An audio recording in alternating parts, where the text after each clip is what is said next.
Moving into our last story of the day, we have Matt Gaetz. This is where I call out Republican, folks. This is where we have to have linear logic and not be hypocritical. Matt Gaetz says something really stupid today, okay? And I'm going to play it for you. And actually he said quite a bit that was stupid. Matt Gaetz, who I like, by the way, he's actually pretty intelligent, says some good things every now and then, called for bombing Mexico Wednesday over the fentanyl crisis that is killing tens of thousands of Americans every year. This is where you have to separate emotion and logic. Just remove the emotion aspect and just use your head. Because when you're pent up with a lot of anger, emotion, and frustration, and rightfully so, because fentanyl is killing our American children, just like 200, I think, overdoses a day or something like that, and it's only increasing, that because of that frustration comes, you sometimes say some knucklehead things. And he said some knucklehead things here, folks. So I want to play the video for all of you of Matt Gaetz kind of going off, exposing the truth behind the deadly fentanyl crisis. There is some truth in there, but there's also some things that are a little bit silly here. And this comes from his Twitter feed. There has been discussion today of fentanyl, and it irks me every time I hear someone talk about fentanyl overdoses. Because no one overdoses on fentanyl, because I don't think anybody really sets out to score some fentanyl for a good time. I get why it's hard to keep cocaine from coming into the country. People in the United States like using cocaine. They seek it out. They pay high dollar amounts for it. And so that would be something hard to stop. But since people don't set out to use fentanyl, since it's something we don't want in our country, we should be totally capable of stopping it.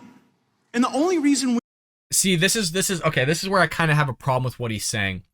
I get what he's talking about here, but I'm not fully on board with the aspect of there's Americans that aren't just setting out to take fentanyl. I mean, there's a big demand for fentanyl, and it's going through the border for a reason, right? It's not as if you have the drug cartel and those in South America and other nations that are going, oh, well, let's just waste a lot of money and production and energy of exporting this stuff into the United States, or I guess the better phrase is smuggling it through the United States, if they're not going to make money off of it. So that's where I'm not on board with kind of the statement he's saying, amongst other things later on. Whereas there is some truth to the fact of there are Americans that like cocaine, they're going to buy it. Same thing with weed and other drugs, meth, whatever it may be. There is a market for it, but look, there is a market for fentanyl, and that's why they're even creating different avenues and different looks to the fentanyl so that it attracts more people to create more demand. They have the supply for it, and that supply is now entering in mass droves in the United States because there's a demand for it. We aren't is because we purposefully allow our border to degrade, not by accident, not because of some lack of capability or some unsolvable problem set, but because there are some groups on the right and left who think that they will do better economically if we just let millions of people into the country and depress the wages of Americans. And the cost they're willing to pay for that are the funerals and the deaths and the broken lives as a result of fentanyl poisoning. Because it is not an overdose, it is a poisoning that happens. So, like I said, there's some truth in that, 100%. But where you get in some dicey ground is when Matt Gaetz writes on Twitter, bomb basically Mexico, an area in Mexico, and he says, not kidding. That's not a good look. And I think we have to call out our own side and hold our own side accountable. And if anybody's been a long avid viewer or listener of the Bald Brad Show, that was one of the main reasons as to why I do this show. I am not perfect. I don't pretend to be perfect. I know some people wrote in the comments oh, you're a narcissist and all these other things. One of the reasons why I did this show is so that I can look back on it and see at which points am I being hypocritical. Do I have at least some sort of sounding arguments?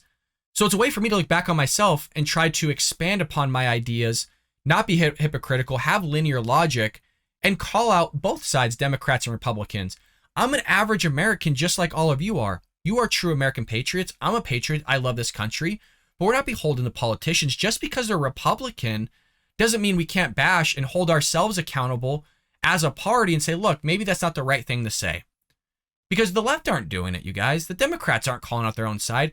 If anything, they're like Maxine Waters that goes out and tell people to go after Trump supporters, or Joe Biden does the same thing, and other Democrats, the squad, where we have to call ourselves out and say, look, that's not a good thing to write. You don't go say bomb in virtually an area in Mexico and say not kidding and think that's okay. Even if it's a bad area, even if it's full of drug cartel or whatever it's at, there's kind of a way to word things so you don't make things look bad. And because it's Matt Gaetz, who I like, again, we've covered him on the show, I think the wording and the PR could have been better. And Republicans need to get better at PR and wording, especially if you're going after the Hispanic vote. When they look at that, they're not necessarily looking at, oh, well, there's going to be potentially drugs there or, violent gang members or whatever it may be. They're looking at, you're going to basically, you're kind of saying bomb my country. How are you supposed to get the vote for that? We should be reaching out to these people. We should be trying to help them and convert them over into the Republican Party. But it doesn't help when you have one of the faces of the Republican Party, Matt Gaetz, Marjorie Taylor Greene, DeSantis is great. You got Trump as well. We got to kind of be careful. And this goes for me as well. This isn't just for Matt Gaetz. I might say some knucklehead things here on the show as well.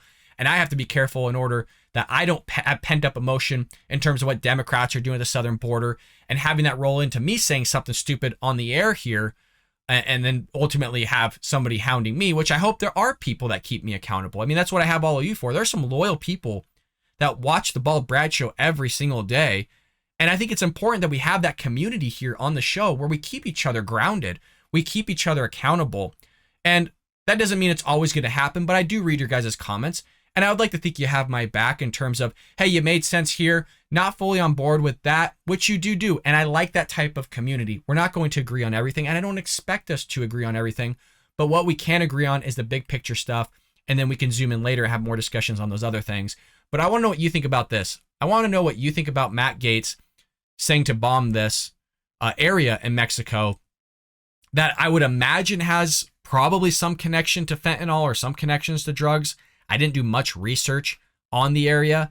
I just kind of don't think, regardless of even if it was, that is good messaging and the type of messaging that you want to put out to the American people. So let me know what you think about this one in the comments. I'm really intrigued and I'm really open-minded on this one. So change my mind. I hope you enjoyed that clip from the Bald Brad Show. If you did, make sure to hit that subscribe button so you can stay up to date on all our future content.